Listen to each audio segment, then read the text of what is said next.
Aqui temos o gigantesco país russo, com suas mais de 14 fronteiras diretas.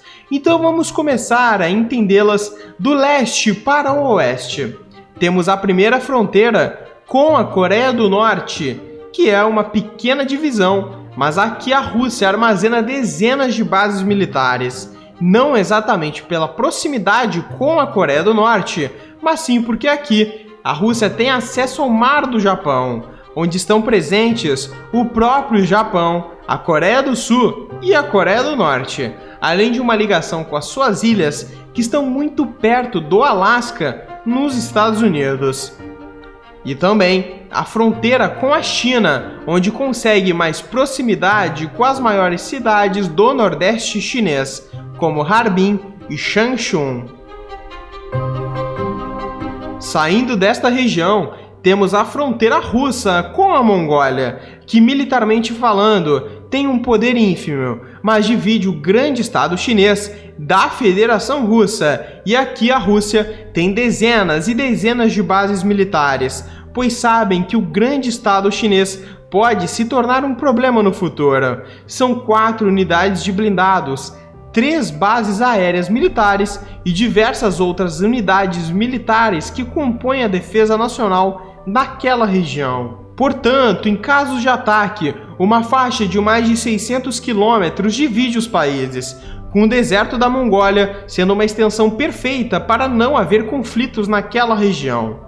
Saindo daqui, vamos para a fronteira mais complicada de todas, e também a mais tensa. Só no lado russo, aqui é onde se encontram 80% das bases aéreas russas e baterias de defesa antiaérea, com as principais forças terrestres russas se encontrando exatamente coladas nas fronteiras com a Ucrânia e a Bielorrússia. E para entendermos por que a Ucrânia e a Bielorrússia são tão importantes para aqueles países, vamos voltar um pouco na história.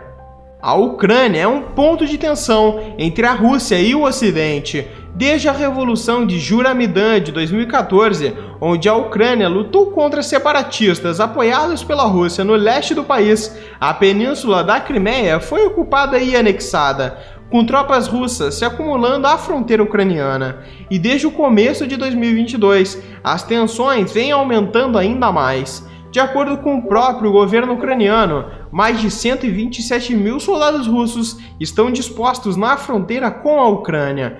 E tudo isso acontece porque aquele país é muito importante para a Rússia. Eles demarcaram a sua história. Para muitos russos, incluindo o presidente Vladimir Putin, a Ucrânia faz parte do que ele chama de Rússia histórica, com ucranianos e russos sendo considerados das mesmas etnias. Cerca de 30% dos ucranianos falam russo como primeira língua e 15% da população se considera etnicamente russa. E se considerarmos as fronteiras do antigo Império Russo e a antiga União Soviética, nos últimos 300 anos a Ucrânia e a Rússia faziam parte do mesmo país. E durante todo esse tempo foi de uma importância estratégica enorme ao lado da Bielorrússia, com a Ucrânia e a Bielorrússia servindo como amortecedores de possíveis invasões estrangeiras. Foi exatamente o que aconteceu durante as grandes guerras mundiais. O território onde hoje a Ucrânia servia para que os russos conseguissem recuar e se posicionar melhor dos invasores, além de deixar o inimigo longe da capital russa, Moscou. Vladimir Putin declarou que o problema por trás da Ucrânia é a OTAN, que é uma organização de aliança militar entre vários países ocidentais, e se caso os ucranianos entrarem para a OTAN, ela passa a ter como aliados praticamente todos os países desenvolvidos do Ocidente, com um ataque contra a Ucrânia, passando a ser agora um ataque contra toda a aliança militar da OTAN. E este é o problema da Rússia com a Ucrânia. Os possíveis inimigos deles estão logo à sua porta. Em exemplos históricos de como aquela região é importante para eles, é só vermos o Império Russo. Em 24 de junho de 1812, o Grande Armée, liderado pelo imperador francês Napoleão Bonaparte, atravessou o rio Neman, invadindo a Rússia da atual Polônia. O exército russo se recusou a se envolver com a Grande Armée de Napoleão, de mais de 500 mil soldados europeus. com eles simplesmente recuando para o interior da Rússia.